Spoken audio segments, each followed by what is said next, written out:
Eu queria ler com vocês acerca daquilo que o Senhor propôs ao nosso coração como tema que vai nortear os nossos dias.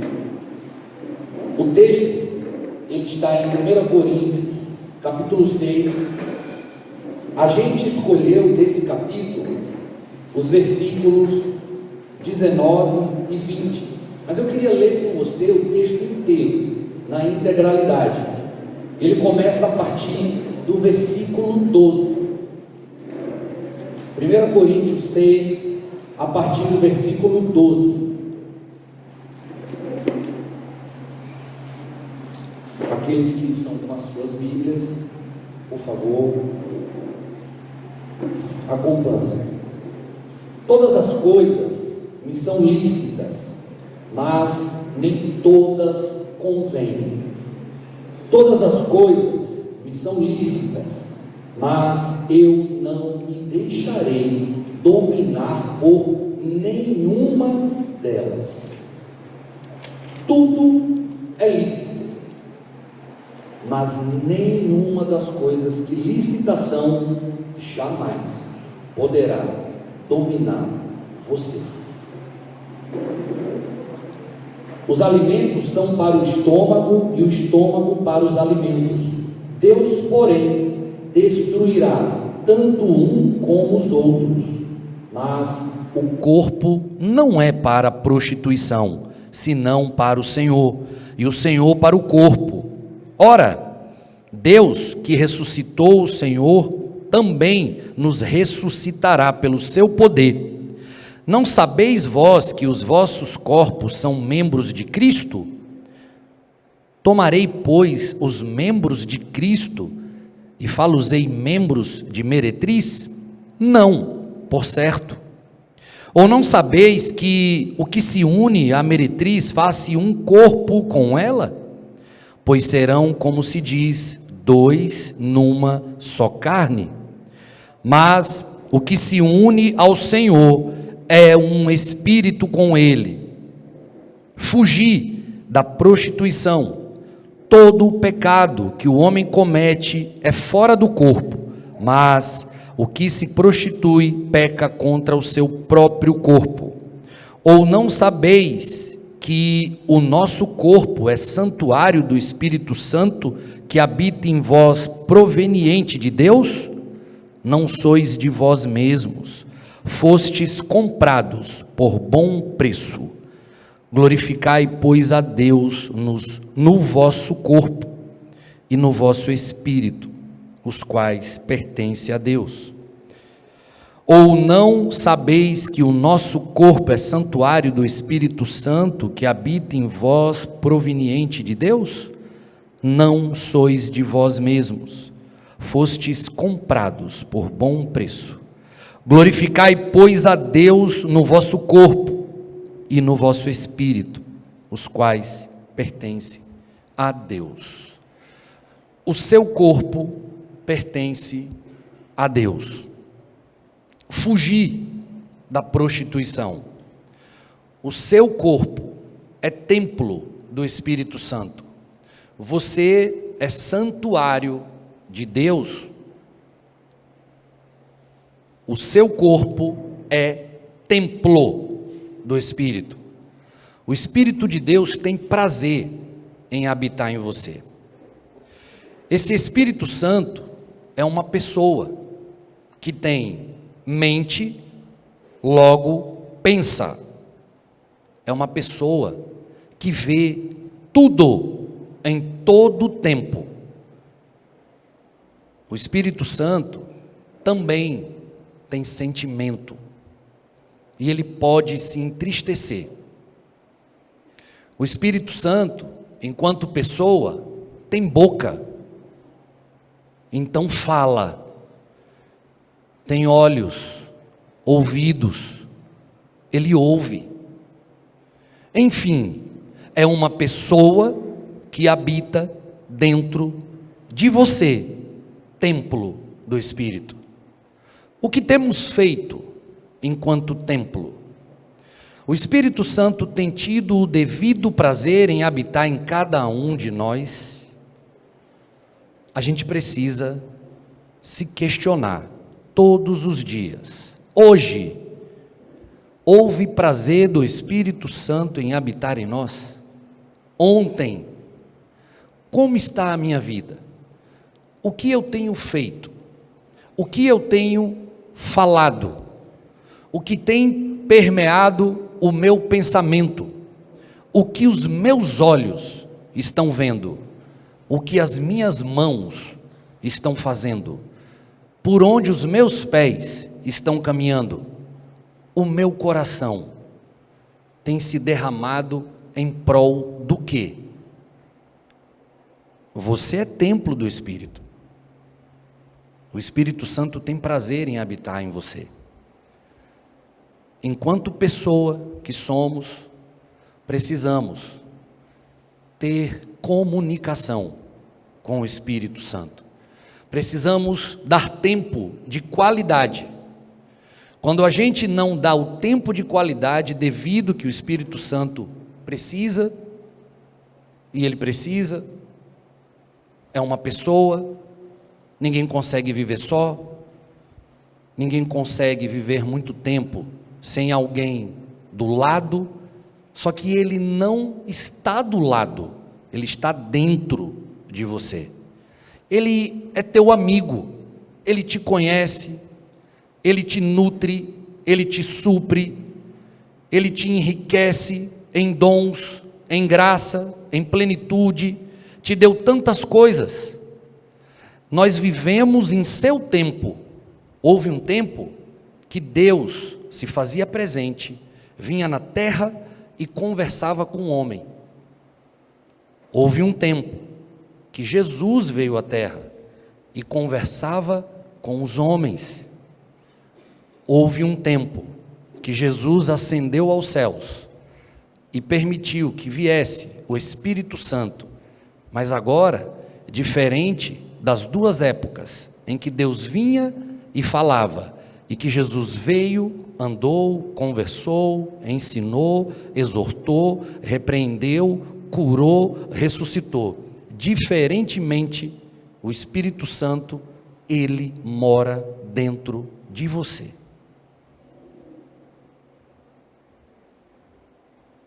Você consegue pensar nisso? Que ele está aí dentro agora?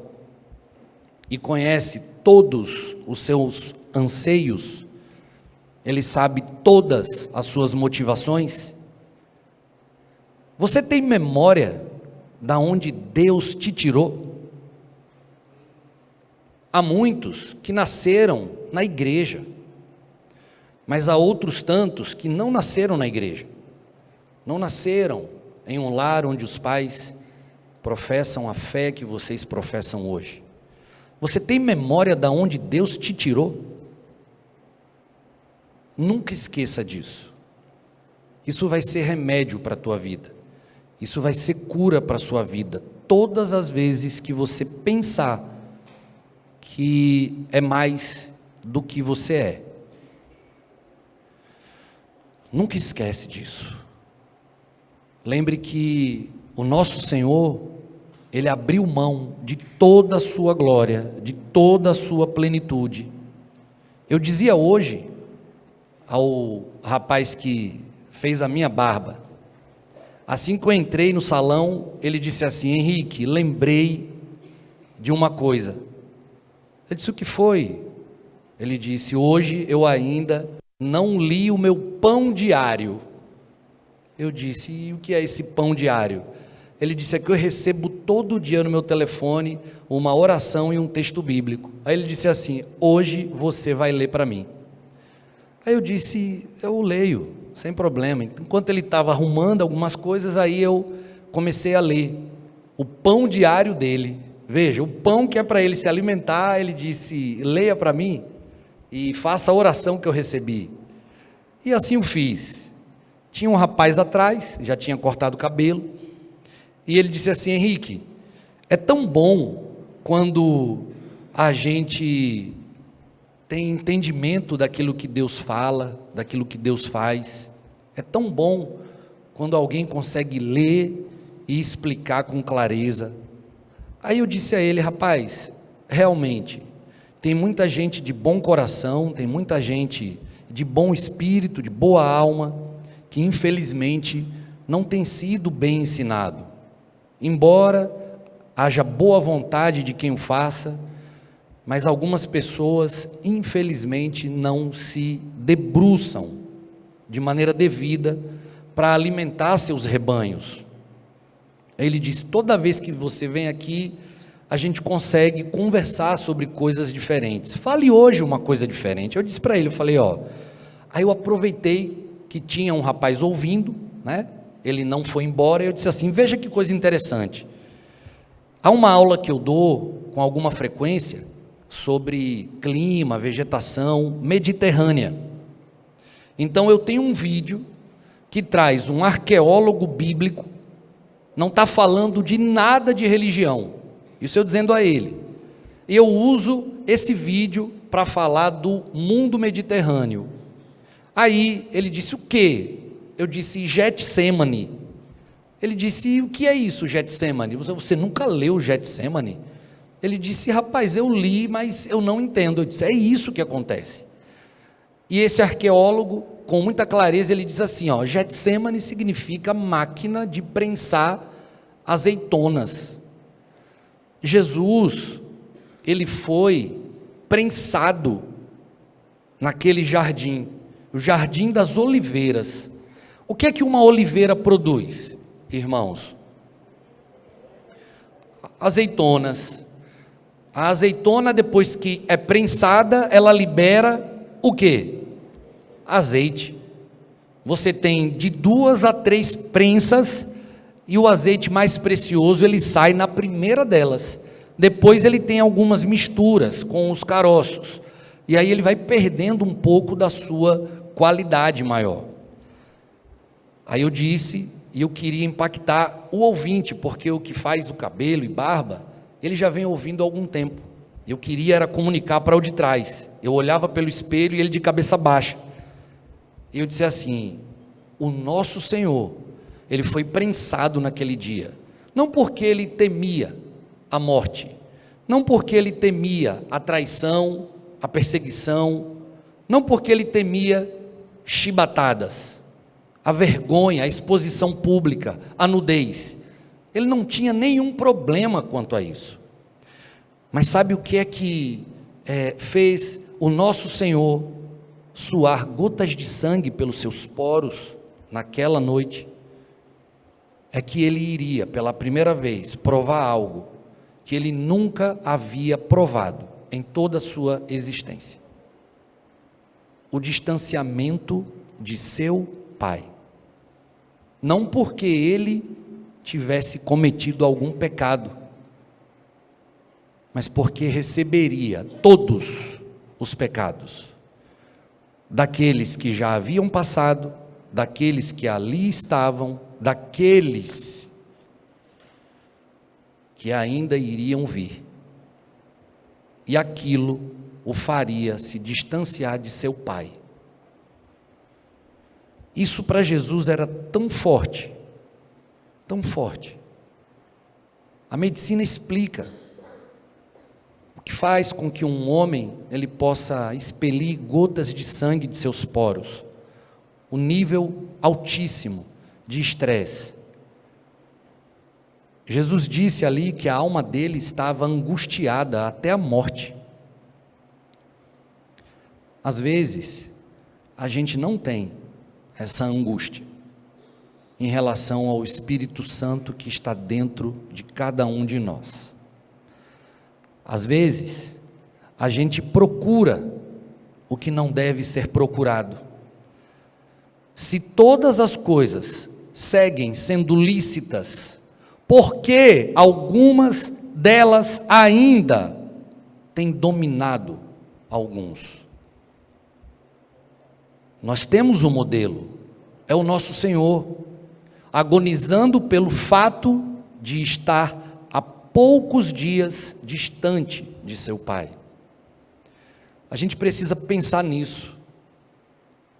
Nada pode nos dominar, nada pode exercer domínio sobre nós, embora tudo siga sendo lícito, mas nada pode dominar você.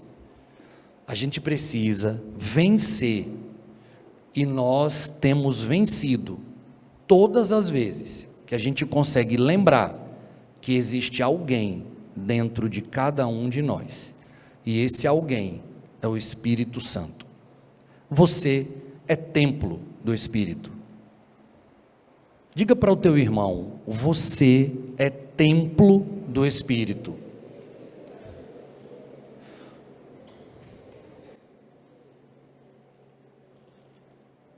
Agora diga para você mesmo: eu sou templo do Espírito. Eu sou templo do Espírito. Olha só o que Jesus disse em João 17, 19. João 17, 9. Por eles me santifico, por eles me santifico a mim mesmo, para que eles também sejam santificados na verdade. Por eles me santifico a mim mesmo, para que eles também sejam santificados na verdade. Todas as vezes que você se santifica, o seu irmão também é santificado na verdade. Quantas vezes nessa longa jornada de quase 30 anos eu não pequei porque eu estava junto de um irmão, negando a existência de que dentro de mim havia o Espírito Santo, e estar próximo a um irmão foi o suficiente para eu não pecar. O meu irmão, ele foi alvo de que eu permanecesse santificado. Então, quanto mais você se santificar, maior é a possibilidade de que o seu irmão também se santifique, e ele, se santificando a si mesmo, ele também cooperará para que outros se santifiquem. Vivemos em uma família onde cada membro ele serve como modelo. Eu sempre gosto de repetir a mesma coisa: ninguém é autêntico. A gente repete comportamentos, a gente repete a forma de falar, a gente repete a forma de sentar, de comer, de se vestir, a gente repete a maneira de pregar, a gente repete a oração. O único autêntico é o nosso Senhor. Se eu disso sei, então peraí, porque eu tenho que me sentir alguma coisa, já que eu só e simplesmente só eu repito coisas que são boas, coisas que edificam, coisas que me aproximará mais ainda do meu Senhor. Há uma coisa que eu sempre gosto de pensar. Em 2 Samuel 7,8, e aí eu encerro. 2 Samuel 7,8 diz assim: eis o que dirás ao meu servo Davi, assim fala o Senhor dos exércitos, fui eu que te tirei das pastagens, onde pastoreavas ovelhas. Eu te tirei das pastagens, onde você pastoreava ovelhas. Lembra quando eu disse: jamais se esqueça da onde o nosso Senhor nos tirou. A gente não pode esquecer disso nunca. Davi jamais seria deixado sem que um profeta de Deus o lembrasse da onde foi que Deus o tirou. Ele foi o último escolhido pelo pai. Enfim, o pai nem arrola ele como sendo um dos prováveis para que o profeta pudesse estender a mão e derramar sobre sua cabeça o óleo, para ungí-lo rei. Mas aí o profeta pergunta: acaso tem mais algum? Ele disse: tem mais um. Está pastoreando ovelhas, está no rebanho. Então, irmãos, que nesses dias a gente possa estar muito mais unidos, comprometidos uns com os outros, olhar para o irmão com um olhar de bastante santidade, olhar como um irmão genuíno, sangue do sangue. Aracaju, na última semana, vivenciou o que a gente chama por aqui de pré-caju, a prévia do carnaval que vem lá no mês de fevereiro. Nada se compara àquilo que a gente viveu há poucos instantes aqui. Isso sim agrada ao Senhor. Quantos Deus tirou desse lugar? Quantos lá atrás estavam nestas festas? Quantos? E veja, a gente pôde há pouco festejar, só que é um festejo santo, é um louvor agradável a Deus. O Senhor sente alegria, sente prazer nisso.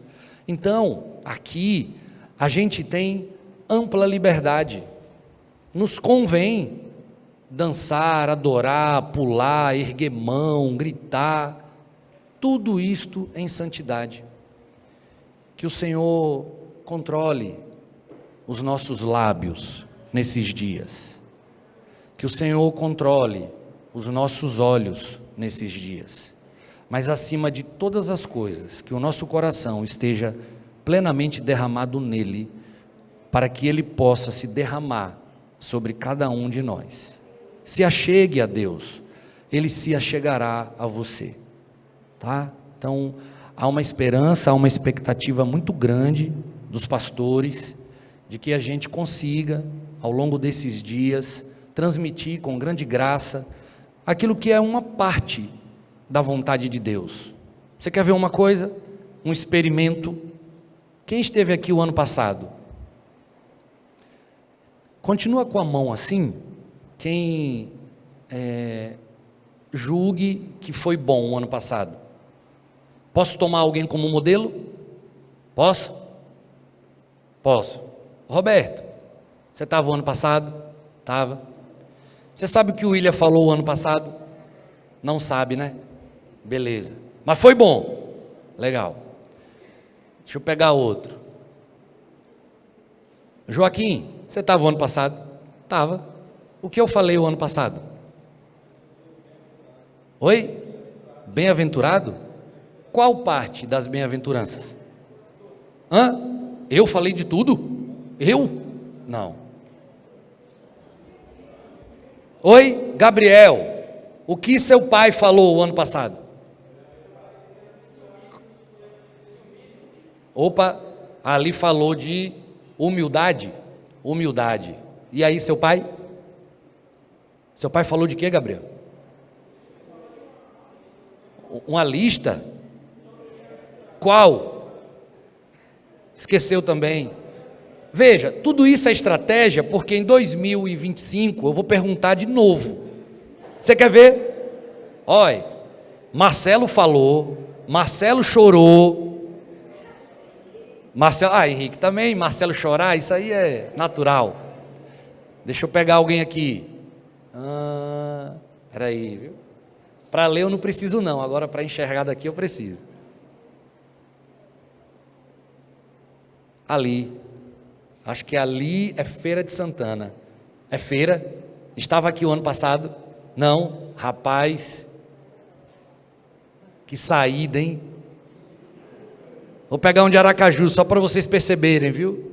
O que é retiro e como ele é bom. Você. É você mesmo. E que olhou para trás. E colocou a mão na boca. Luísa, tio Marcelo falou sobre o quê? Isso, é isso aí, pode sorrir. Continue sorrindo. Marcelo vai falar de novo. Quem? Monteiro e Marcelo? Tá. Ah, os que choram, os que choram. Isso, irmãos, vejam, viu? São tantos irmãos que falam, e naquele momento é tão bom, não é? Aí a gente sai do retiro com a nossa alma lavada, com o nosso espírito fortificado, e a gente sai praticando todas aquelas coisas ao longo daqueles primeiros dias. Depois passa. Por que que passa? Porque a gente precisa todos os dias, veja, beber da água, da fonte da vida, e comer do pão da vida. A gente precisa beber desta água todos os dias. Não abra mão de uma cultura que a minha geração praticou. Não abra mão de escrever aquilo que os seus pastores ensinam. Está mais do que provado que a nossa memória, ela não é tão boa quanto a gente pensa que ela é. Ela não é, ela nos engana. Davi guardava a palavra no coração para não pecar contra Deus. A gente não pode abrir mão de guardar, além de no coração, que é guardar aqui. Por que não guardar no papel? Porque quando eu quiser lembrar, e você coloca a data, aí você vai saber. A gente precisa revisar coisas que foram ditas lá atrás, porque senão a gente vai ficar inventando um monte de ensino. Imagina alguém que está na igreja há 30, 40, 50 anos. Nós somos um povo que comemos arroz, feijão, proteína, salada todos os dias. A gente não precisa inventar ensino, não. A gente não precisa ficar criando, fazer um malabarismo teológico para trazer algo novo. Ovelha precisa do quê para sobreviver? Água e o quê? E capim. Ninguém fica inventando filé mignon para ovelha, não. É coisa simples, bem aprendida, bem praticada. Não é um negócio rebuscado. Está mais do que provado, a nossa memória não é tão boa. Então, quando a gente repete as mesmas coisas, o tamanho da segurança que a gente tem. Quando você ensina uma criança e segue ensinando, repetindo, ela vai reproduzir com facilidade, até o dia que ela não precisa mais revisionar nada, ela aprendeu. É assim que a mente humana funciona.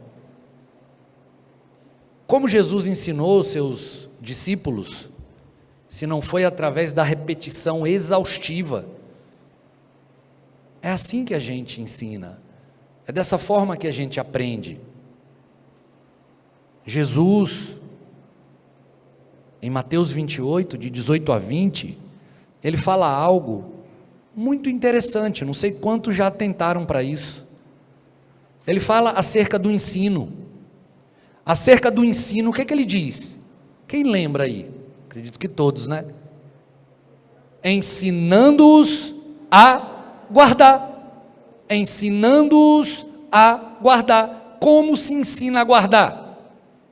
Uma mãe que está ensinando o filho pós-banho a guardar a toalha. Como é que ela faz? Ela diz onde é que ele tem que colocar. A cueca, onde é que coloca a cueca? Onde é que coloca o tênis? A meia? A camisa? Então a mãe exaustivamente ensina o filho e a filha o que fazer. A mãe que ensina a filha a lavar um prato, um banheiro, a sua roupa, exaustivamente, até o dia que ela não precisa ensinar mais, porque agora será o teu encargo ensinar a outros. Quantos aqui são discipuladores? Quantos aqui querem ser discipuladores? Então, qual é a tua missão? Ensinar a guardar. E ensinar a guardar é repetição exaustiva. Cansa? Cansa. Mas por isso eu vou parar? Não vou. Porque dentro de cada um de nós, sabe quem é que está aí dentro? Que Jesus disse: é melhor que eu vá, pois assim eu vos enviarei o Espírito Santo, o outro Consolador, que vos lembrará todas as coisas que eu ensinei. Ele está aqui dentro e ele nos lembra.